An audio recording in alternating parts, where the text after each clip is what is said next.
pagbabantay ng gabi. Si Jesus, kung maroon sa mga alagad na naglalakad sa Bago. So ang ika-apat na pagbabantay, mga kapatid, ito yung pinakahuli. Pwede ninyong suriin siya sa atin ang iyong Biblia, ang banal na kasulatan, no? Luma at Bagong Tipan, wala na ho kayong mababasa at ika-5, ika-6, ika-7. Sapagkat nahati po lamang sa 4 na pagbabantay ang buong magdamag. Una, mula alas 6 hanggang alas 9 ng gabi, yan yung unang pagbabantay. Bawat pagbabantay ay may tagkatatlong oras. Mula alas 9 hanggang alas 12, yun yung ikalawang pagbabantay. Mula alas 12 ng gabi, hapong gabi, hanggang alas 3 ng madaling araw, ikatlong pagbabantay. Mula alas 3 ng madaling araw hanggang alas 6, ika-4 na pagbabantay. Sa pagitan ng alas 3 ng madaling araw hanggang alas 6 ng umaga, yun yung mga oras na naglalakad ang ating Panginoon sa ibabaw ng tubig patungo sa mga alagad na kasalukuyang nakasakay sa bangka na hinahampas ng Panginoon. So ang buong magdamag ay hinahati lamang sa 4 na pagbabantay. Alam niyo mga mahal na kapatid, the reason kung bakit ating pinag-usapan ang bagay ito, dahilan ang mga hula ng Biblia sa Lumang Tipan at ang mga talinghaga ng ating Panginoon ay nangungusap lagi na babalik ang ating Panginoon na sa ikalawa sa panahon ng gabi. Of course, hindi ito literal na gabi, kundi kalalagayan, isang kalalagayan ng mundo na saan yun yung magiging sitwasyon o kalalagayan sa panahon ng pagparitong muli ng ating Panginoong Yesus. Kaya kung ating ipagpapatuloy, kahit ang Isaiah chapter 21 verse 11 to 12 ay mayroong panghuhula para sa duma at ang gawain ng mga tagapagbantay sa gabi, inuusisa sila tinatanong, "Watchman, what of the night?" Nagtatanong yung mga tao sa loob ng syudad, ano nang nangyari sa gabi? Ano nang bahagi ngayon sa gabi? So patungkulan ng watchman na sabihin, ikalawang pagbabantay, ikatlong pagbabantay, ganitong nangyayari, ika-4 na pagbabantay na ngayon. Pero mga mahal na kapatid, higit sa lahat, may mga bagay tayo na dapat makita at maunawakan. Many times ay sinasabi ko na ang evening time, walang iba kundi ang Laodicean age. Ang tinutukoy ng mga hula sa banal na kasulatan, especially sa Area 14, verse 6 to 7, kung yung babasahin. Ang verse 7 ay nagsasabi, "It shall be one day which is known to the Lord." Natatanging araw na batid o kilala ng Panginoon. Sapagkat ang mga araw na natatangi sa Panginoon, kagaya sa atin, may mga araw na natatangi sa atin. Ang mga kaarawan natin, araw ng kasal sa mga mayroong asawa. May mga araw na natatangi para sa atin, pero sa ating Panginoon, ang natatanging araw para sa Kanya ay ang una at ikalawang pagparito. It shall be one day which is known to the Lord. Not day nor night. Kaya hindi ito literal na gabi, hindi rin literal na araw. Hindi 12 oras na maghapon, at hindi 4 na literal na pagbabantay sa buong magdamag. Not day nor night, but at evening time, isang panahon. Isang panahon sa ibabaw ng mundo, but at evening time, there shall be light.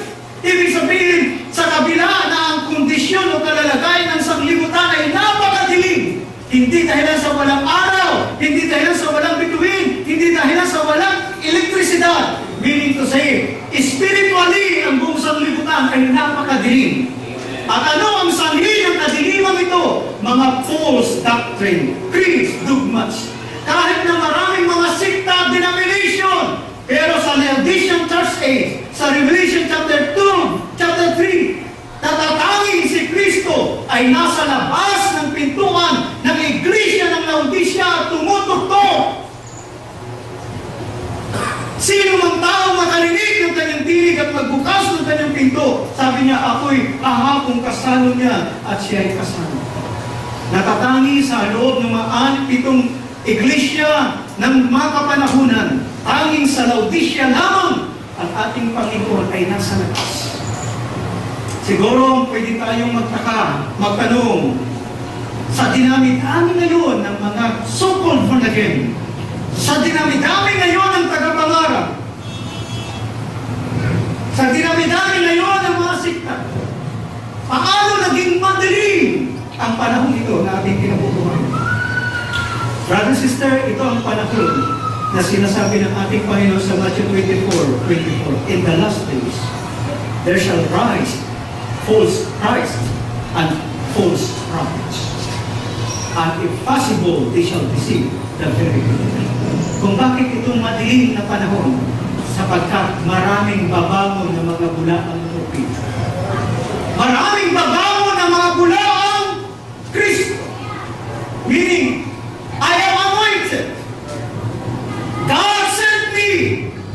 The Holy Ghost is with me. Anointed one.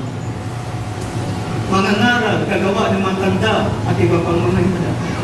Na kung maaari, pati ang mga hiram ay kailang madaya. So this is the most deceiving age. In fact, ang 2 Thessalonians chapter 2 ay magaganap. At nagaganap at magaganap pa patuloy sa sukdulan ng kaganapan sa panahon ito. Na saan darating ang panahon. Ang sabi roon sa huling mga bahagi ng talata ng 2 Thessalonians chapter 2. Kung ang mga unang talata ay nangungusap si Pablo tungkol sa pagparito muli ng ating Panginoon, huwag magulumihanan ang kaisipan ninyo. Sa bandang dulo ay kanyang sinabi, darating ang panahon na ang mga tao ay magkakaroon ng kapiling kanya. Magpapadala ang Diyos ng malaking paggawa ng kamalian. At ang dahilan ng pagpapadala ng Diyos ng malaking paggawa ng kamalian, dahil ang mga tao ngayon ay wala ng pag-ibig sa katotohanan para sila ay maligtas. Alam niyo ba na ang katotohanan ang dahilan para maligtas ng sino? Pero ang mga tao ngayon ay walang interes sa katotohanan. As long naniniwala silang mayroong Diyos, nananalangin sa Diyos, nakakatanggap ng mga material na blessing para sa kanila, tama nito at sila ay nasa katotohanan dahil sa mga karanasang iyon. Pero mga kapatid, ang kaligtasan ng ating mga kaluluwa, ang pagkakamo ng buhay na walang hanggan ay nakasalalay sa katotohanan ng Ebanghelyo ng ating Panginoon. Lalo pa sa Mark chapter 16 verse 15 ay sinabi ng Panginoon, yumaon kayo sa buong sanglibutan ay pangaral ng Ebanghelyo. Sa buong nilalang, ang sumampalataya at mabautismuhan ay maliligtas. Ang hindi sumasampalataya ay parusahan. Ang kaligtasan ay nakasalalay sa katotohanan ng Ebanghelyo. Pero bakit hindi ko pinapahalagahan? Bakit hindi nila inintindi ang bagay nito? Ang ganitong malamig at hindi bukas na puso kaisipan ng henerasyon ito ang magiging dahilan kung bakit ang Diyos magpapadala ng malaking paggawa ng kamalian. Ano yung malaking paggawa ng kamalian? Iibigin ng mga tao ang kasinungalingan. Hindi ko ba mas mabilis ngayon lumaganap ang kasinungalingan kaysa katotohanan? Magpinto ka na hindi totoo. Sa oras lang, ang layo agad ang mararating niya. Magsabi ka, magpinto ka ng totoo, di ka paniniwalaan. Bakit? Kondisyon na po ang mga tao sa panahon na ating kinabubuhay. So anong dahilan kung bakit ang henerasyon ito, ang Laodicean churches, ay inilarawan sa hula ni Propeta Sakaria, inilarawan sa mga talinghaga ng ating Panginoon na sa panahon ng kanyang muling pagparito, ito ay katulad sa isang kabing. Dahilan sa pagtangki ng mga tao sa katotohanan. Mas gusto ng mga tao ang sikta kaysa sa tunay na aral. Para sa kanila, as long na sila'y kaanib sa isang sikta, di bali na kahit anong pinaniwalaan nila. Sumamba sila sa Diyos na 3 persona, sumamba sila sa Diyos na 2 persona, sumamba sila sa Diyos na maraming Diyos, maraming persona. They don't matter. Nang ako'y nasa Singapore, sinama ko ni Brother Cathy, marami siyang kaibigan. Dati siyang isang police officer sa Singapore at ngayon may business na security agency. Marami siyang kaibigan. Nasama niya ako sa isang restaurant habang kami nagkalusal sa isang taong ang paniniwala ay Buddhist, isa siyang Chinese. Pero kasalukuyan ay nagsasuffer dahil sa may cancer sa kanyang pancreas. Biglaan ang pagbagsak ng kanyang katawan. Pero hanggang ngayon, nang ako'y magkaroon ng pagkakataon, ilang minuto, nagpasimulang mag-share, hindi nagtagalay, umalis dahil sa appointment. Pero sabi niya, naniniwala naman ako, pero marami akong pininiwala ang Diyos. Maniwala siya kay Buddha. Alam niyo po kung anong habang kami nag-uusap, ano yung nakapagpanulot sa aking puso? Ang taong ito na Buddhist ay may kaibigang pastor. Nakalimutan ko ang sikta na kaibigan ko. At sabi niya, alam niyo, nagustuhan ko ang aking pastor. Ang aking kaibigang pastor na nagsabi sa akin, sapagkat marami ng mga so-called born again at mananampalataya na nagwika sa akin na pagka ako ay manampalataya kay Jesus, dapat ko nang itapon yung aking mga Diyos-Diyosan. Dapat ko nang iwanan ang mga bagay niyo. Pero gusto ko yung aking kaibigang pastor. Sabi ng aking kaibigang pastor, maniwala ka kay Jesus, di mo kinakailangan iwanan si Buddha, di mo kinakailangan itapon ang mga Diyos-Diyosan. Kumain. Nang aking marinig yun, parang dumiling ang kapaligiran. Diba? Right. Yung inaasahan mo na makakapagtuno ng daan ng katotohanan at makakapagbigay ng liwanag sa mga nalalabuang kaisipan ay lalong nagpapanabog na. Dahil ba sa takot na kapag sinabi katotohanan, masisira ang pagkakaibigan? Dahil ba sa takot kung ipapangaral ang katotohanan, maraming hindi dadalo at wala nang magbibigay ng love gift at time sa gawain ng Panginoon? Yung ba ang kinakatakutan? Wonder ng ating panahon ang pinabubuhayan ngayon. It is the age of deception. Napakadilim mga kapatid. Batay ka sa panahon ito na napakadilim. Mayroong liwanag sa panahon na ito. And that's the message. Amen? Yan yung misahe na pinadala ng Diyos sa ating panahon sa pamagitan ng kanyang lingkod na si Brother Branham. Right. Ngayon, sapagkat mula sa lumang tipan hanggang sa bagong tipan, ay lagi ang hula at mga talinghaga ng ating Panginoon ay tumutukoy sa isang panahon ng gabi ang kanyang pagbabalik. Of course, hindi literal na gabi. Ay huwag mo lang kung nakabasa na kayo ni kahit isang talata o aklat sa Biblia na nagpapaalinaw ng pagbabalik ng Panginoon magaganap sa araw. Wala po. Lahat ay pawang gabi. Pero hindi literal na gabi. Kondisyon ng panahon ng tinutukoy. Right. Sa Mark chapter 13, verse 32 to 35.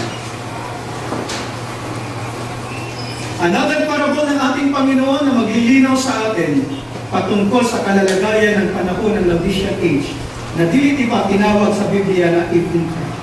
Now, verse 32 ating basahin. But of that day and the hour no one knows, not even the angels in heaven, nor the Son, but my Father, but only the Father. Take heed, watch and pray, for you do not know when the time is. It is like a man going to a far country, to leave his house and give authority to his servants, and to ace his work, and commanded the doorkeeper to watch. Watch therefore, for you do not know when the master of the house is coming, in the evening, at midnight, at the crowing of the rooster, or in the morning. Lest coming suddenly, he find you sleeping. Ang verse 34 ay nagsasabi riyan na iniwan ng Panginoon ng sambayanan at iba't ibang gawain sa kanyang mga alipin. Pero natatangi sa tinatawag na porter o doorkeeper, ipinagkatiwala ang pagbabantay. So sa ating pagpanahon, siya yung security guard na noon lagi sa may gate. Siyempre pa, pagkadarating yung amo, sino unang makakaalam? Yung bantay. Bago yung kuwan, nasa loob ng bahay, mayorduma, kusunira, ano pa mang mga trabaho sa loob ng bahay, bago sila makaalam, yung security guard muna. Pwede niyang abisuhan sila, oh, maganda na kayo, andito na amo natin.